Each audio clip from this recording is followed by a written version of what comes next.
Hi, welcome to Cooking with Leslie. This is the show for people that don't love to cook but feel like they want to learn how to cook or need to learn how to cook anyway. Today I am making delicious homemade wheat bread. I will be using my bread machine to make this recipe just because it's so convenient. One thing about having a bread machine, I would encourage anybody out there that wants to start making their own bread to save up and get a machine, just because it is so much more convenient than having to use a mixer. And honestly, if I didn't have a bread machine, I would probably not be making my own bread. Having said that, I will, in the description of this video, I will add the hand mixer, not the hand mixer, but the mixer recipe that you would want to use for that if you don't have a bread machine. When you're making bread with a bread maker, you have a container that comes out and allows you to go ahead and add your ingredients right into here. And you also want to put your ingredients in order, starting with your wet ingredients. So what I'll be using today is water, then I'll add my coconut oil, my honey, the salt, and then the flour goes in. The flour needs to cover all the wet ingredients, so you kind of have to spread that out when you're on your last cup of flour. Then I put the yeast in on the top, and then I like to add a little mixture of flax and chia seeds. It just kind of makes it more of it just has a better texture. It's kind of like a multi-grain type of bread. And that's it. Okay, I've got all my wet ingredients in my container. So I started with a cup and 1 tablespoon of hot water. Now I use tap water, and a recipe will usually call for warm water.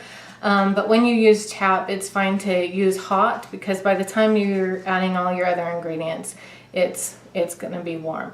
So I've got a cup and a tablespoon of hot water, followed by 2 tablespoons of coconut oil, 3 tablespoons of honey, and now I'm going to add 1 teaspoon of salt. Okay, and now it's time to scoop all my flour in here, and this is 3 cups of wheat flour.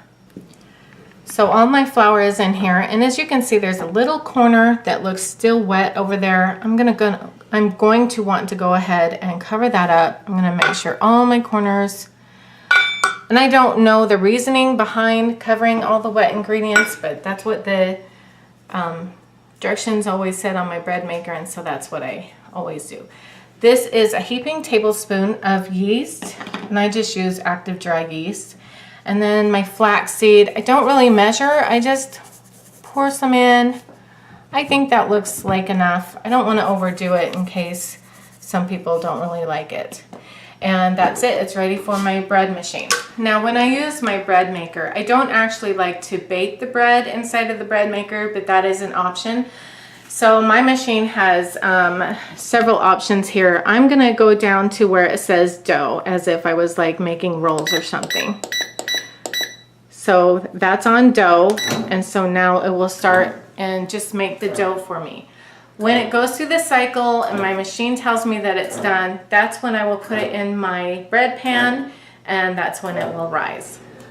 Okay, our bread dough is ready to go in the bread pan. I'm gonna go ahead and touch it to see if it's a little sticky. It's just a little bit tacky, so I'm gonna just put a little bit of flour on my hands.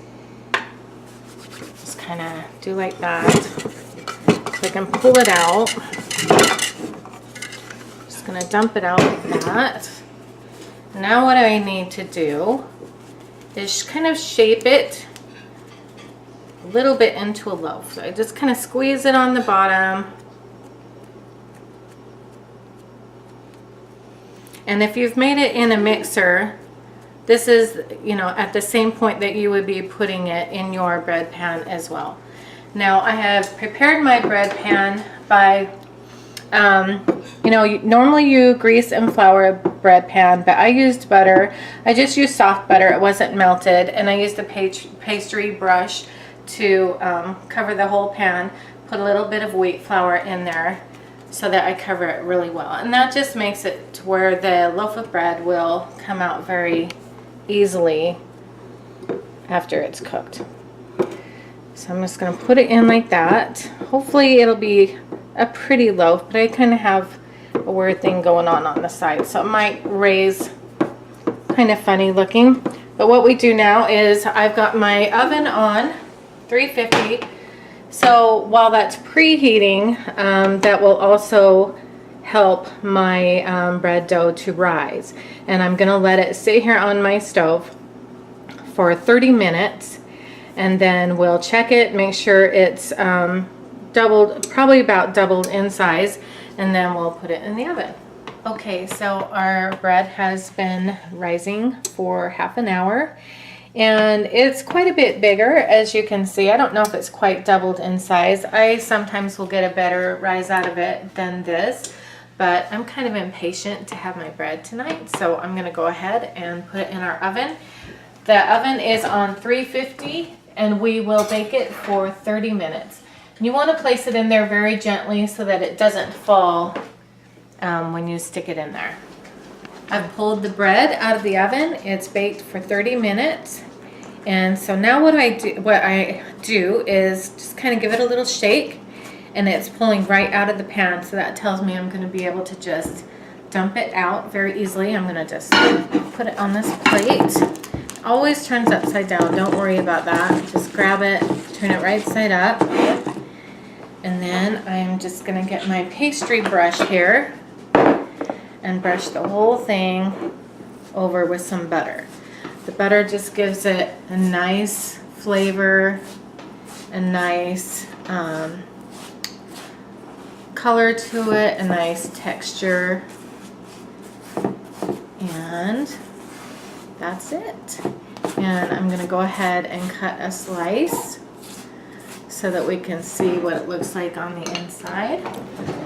So I have cut off the end so you can see what it looks like. I think it looks pretty perfect, and I'm excited to go ahead and try the first slice. It's very nicely through there.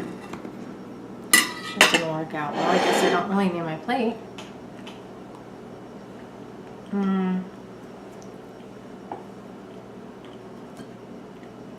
That's delicious. It's got a great texture. It's nice and soft, moist.